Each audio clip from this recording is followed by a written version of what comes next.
gaganap sa mundo.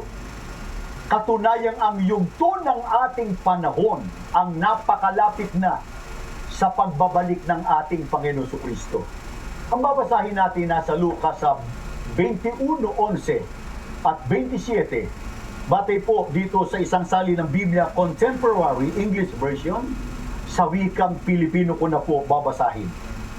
Magkakaroon ng matitinding mga paglindol at sa maraming mga dako ang mga tao ay mamamatay sa gutom at makakaranas ng nakasisindak na mga sakit. Lahat ng uri ng nakatatakot na mga bagay ay makikita sa himpapawid. Sa gayon, ang anak ng tao ay makikita na dumarating na nasa isang alapaap na may dakilang kapangyarihan at kalwalhatian.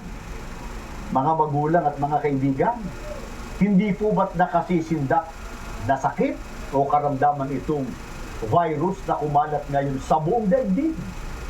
Ito isipin po ninyo, gaano na po karaming tao sa buong mundo ang nawala ng kabuhayan, maging ng kanilang buhay, dahil po sa pandemyang ito na COVID-19.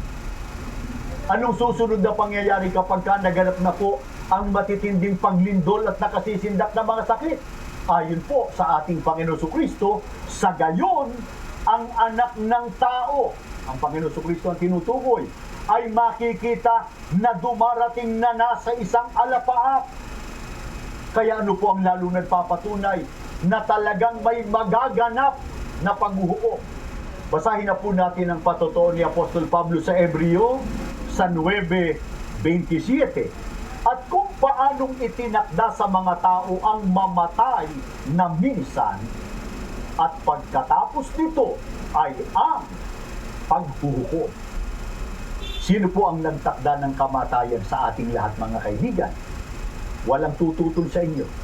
Hindi po ba't ang Panginoon Diyos na siya ring nagtakda ng paghuhukom?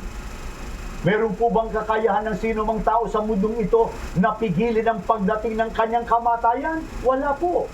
Sapagkat itinakda ito ng Panginoon Diyos.